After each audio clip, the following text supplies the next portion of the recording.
GMC Jammu देश का पहला ऐसा स्वास्थ्य केंद्र बन गया है जहां चिकित्सा कर्मचारियों की सुरक्षा के लिए सशस्त्र बल तैनात किए गए हैं। इससे पहले पश्चिम बंगाल सरकार ने कहा था कि वह अस्पताल की सुरक्षा के लिए पुलिस सेना, नौसेना और वायुसेना से कर्मियों की भर्ती करेगी। हालांकि जीएमसी जम्मू देश का पहला ऐसा स्वास्थ्य केंद्र है जहां सशस्त्र बलों को तैनात किया गया है। ये कदम कोलकाता में एक महिला डॉक्टर के साथ बलात्कार और हत्या की घटना के बाद उठाया गया है। जम्मू कश्मीर में 10 साल बाद विधानसभा चुनाव कराए जाने हैं। 3 चरणों में प्रस्तावित विधानसभा चुनाव से पहले कांग्रेस और नेशनल कॉन्फ्रेंस सरीखे राजनीतिक दल गठबंधन करने का ऐलान कर चुके हैं। इन सियासी सरगर्मियों के बीच केंद्रीय गृह मंत्री अमित शाह ने कांग्रेस पार्टी और राहुल गांधी से तीखे सवाल किए हैं। उन्होंने आरोप लगाया कि कांग्रेस ने भारत की राष्ट्रीय अखंडता को कई बार खतरे में डाला है। उन्होंने कहा कि कांग्रेस पार्टी ने सत्ता के लालच में कांग्रेस ने एक बार फिर अब्दुल्ला परिवार से गठबंधन किया है। यह दिखाता है कि उनकी नीयत ठीक नहीं है। मध्य नेपाल में एक भारतीय यात्री बस के मर्सीगंडी नदी में गिर जाने से कम 18 लोगों की मौत हो गई। रिपोर्ट के मुताबिक बस में 40 यात्री सवार थे। इस तरह चालक, सहचालक और कंडक्टर को मिलाकर बस में कुल 43 लोग थे। सभी यात्री महाराष्ट्र के बताए जा रहे हैं। बस ने 8 दिन के परमिट के साथ 20 अगस्त को रूपनदेही के बेलिहा चेक पॉइंट से नेपाल में प्रवेश किया था। प्रधानमंत्री नरेंद्र मोदी ने यूक्रेन के राष्ट्रपति वोलोदिमीर जेलेंस्की से कीव में मुलाकात की। ये मुलाकात युद्धग्रस्त देश की ऐतिहासिक यात्रा का हिस्सा थी। प्रधानमंत्री ने जेलेंस्की को गले लगाया और उनके कंधे पर हाथ रखा।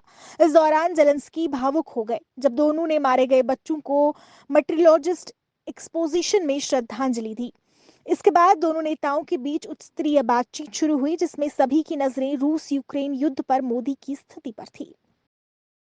जम्मू कश्मीर के लिए जनता दल यूनाइटेड के अध्यक्ष जीएम शाहीन ने आगामी चुनाव के लिए पार्टी का घोषणा पत्र जारी किया, जिसमें क्षेत्र के लिए जनहितैषी दृष्टिकोण को रेखांकित किया गया है। घोषणा पत्र में राज्य का दर्जा बहाल करने, जेलों से युवाओं की रिहाई और फल उत्पादकों को लाभ देने जैसे अन्य वादे किए गए हैं। शाहीन ने इस बात पर जोर दिया कि घोषणा पत्र स्थानीय आबादी की गंभीर चिंताओं को दूर करने और क्षेत्र में विकास और समृद्धि को बढ़ावा देने के लिए बनाया गया है। उन्होंने विश्वास व्यक्त किया कि घोषणा पत्र जम्मू कश्मीर के लोगों को प्रभावित करेगा। इस मौके पर उन्होंने 2 उम्मीदवारों के नामों की घोषणा भी की। विधानसभा चुनाव में प्रिंट और इलेक्ट्रॉनिक मीडिया के अलावा न्यूज पोर्टल, यूट्यूब चैनल पर झूठी भ्रामक जानकारियों पर नजर रखने के लिए नोडल अधिकारी नियुक्त किए हैं।